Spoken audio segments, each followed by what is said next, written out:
Welcome to the Getting Into Good Trouble podcast, where we make it our mission to challenge, question, and inspire you to do the same. Today we're focusing on India, where farmers are again protesting, demanding government action on long-standing issues.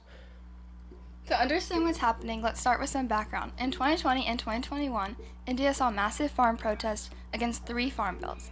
These bills aimed to reduce government involvement in agriculture, but farmers feared it would leave them vulnerable to corporations. The government eventually revoked these laws. So why are the farmers protesting again? Well, from what we have read in the AP News article, the farmers feel the government hasn't kept its promises from the earlier protests. They even have a list of demands. So, one is a legal guarantee for minimum support price for all crops. Currently, the government only announces MSP for select crops.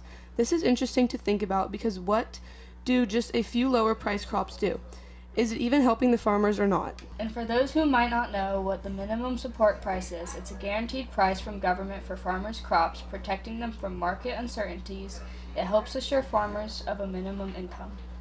Another demand they have is compensation for families of farmers who died during the 2020-2021 protest and a withdrawal of legal cases filed against protesters during that time. But what do you guys think the farmers are doing to make their voices heard because of these problems? Well, when we looked at all the protest videos, we saw that they put in road blockades and tractor marches in Punjab and Haryana. And police have responded by sealing borders and using tear gas and rubber bullets. Internet services have also been suspended in some areas of India. That's interesting, and it makes me wonder what human cost of these protests has been. There's actually been casualties on both sides. Several farmers have died. Some deaths were attributed to cardiac arrest. There have also been reports of injuries to both protesters and security personnel. Also, we talked to Maya Chopra, a junior here at Mount Vernon who has a family in India and goes back a lot. She told us how it affects the daily lives of her family and friends, and that she knows a lot about the protest overall. Has the India farmers' protest affected anybody you know personally in any way? Yes, so I have family that lives in New Delhi, India, and so New Delhi is, I don't know where it's ranking these days, but it's one of the highest pollution cities in the world, and the smog there is horrible. We visited it and it was just terrible. And so my family there, they have 3 different types of cars. 2 of them are cars that are allowed to drive when there's smog because they're less fuel or vehicles or something. And then they have the 3rd one, they're not allowed to drive because the smog is so bad. But there are some days when the smog gets lighter, and then they put out a message to all of New Delhi saying, okay, you can drive these cars today. And then the next day the smog could be horrible again, and they're not allowed to drive those cars. And then also all of them, when they go in for their doctor appointments and their checkups, they're always constantly checking their lungs and all the things because the smog there is just, it's terrible and it's impacted so many people's lives. And so if you look at the ratings of how long people in New Delhi live, it's actually gone down because of the smog and because the smog has gone up. And then when we were there visiting, my brother, we stayed in New Delhi for maybe a week and a half, and he by the end of it, his voice, you could barely hear them because it was just all in his lungs and everywhere, and we're not used to that here. It was a big change. Are you biased to one side of farmers and government, or are you pretty neutral between? The farmers over there are used to their old-timey ways of burning the crops and doing the things, and there are ways to do that where you're not hurting the lives of people, you're not contributing to pollution. In America, we farm, I don't want to say we farm great, every farming has its problems, but we don't need to burn crops to make better soil and to do certain things. So I think I'm against the farmers. When the protests first started in 2020, was it a huge thing for people that you know, or did you not hear about it a lot until it started back in 2024? My family lives in the big cities over there, and I think the farmers live not in the big cities. They live very much everywhere else. I have family in New Delhi, Mumbai, or Bombay, whatever you want to call it. What's it called? Ahmedabad.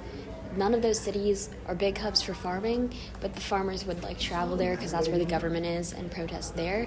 And then they also just protest by not doing anything at all, and I don't really think my family was impacted by it because they were in the city. If they were like country people living out in the country with the farmers, maybe they would have been more impacted. I don't know. Didn't really hear a lot about it. About the deaths on both sides and the result of this to people in India, it makes you think, how has the government responded? After reading an India Today article, we found that the government has proposed a 5-year plan to buy pulses in maize and MSP. They actually claim to have fixed MSPs to allow at least 50% returns to farmers. However, the farmers say the government only buys sufficient quantities of rice and wheat at the support price level. The government has held rounds of talks with farmer leaders, but so far there hasn't been a major breakthrough. Wait, are these protests different from the ones from 2020 to 2021? Yeah, there are some big differences. One of them is that the protest seems to lack the same level of strength and intensity. Also, not all farmers' unions are united in this protest. And this time, industries are claiming significant financial losses because of the protests. Wow, these are some really big changes, and that also connects to how significant the political implications are. You're right, they are kind of similar, and some examples of political implications are that the protests are happening in the lead up to a national election. Farmers are a significant voting bloc.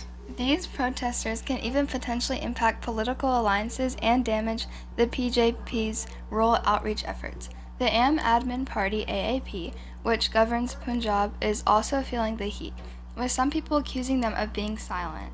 This seems to be the big issue because whoever is in charge has a lot of power, and it's obvious the farmers know what kind of person they want to have that role.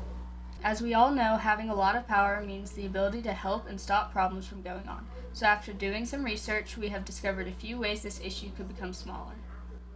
One way this issue could be reduced is if the government could give a written assurance on MSP law so the cycle doesn't repeat itself. Then there is also the question of whether agrarian reforms could focus on expanding the scope of MSP and improving ownership processes. And the last one is the Supreme Court appointed a committee to look into the farmers' demands and suggest solutions, including direct income support. That's all for today's episode. We hope you learned something new. Thank you for listening to the Getting Into Good Trouble podcast. For more information about our research, check out our links in our podcast description.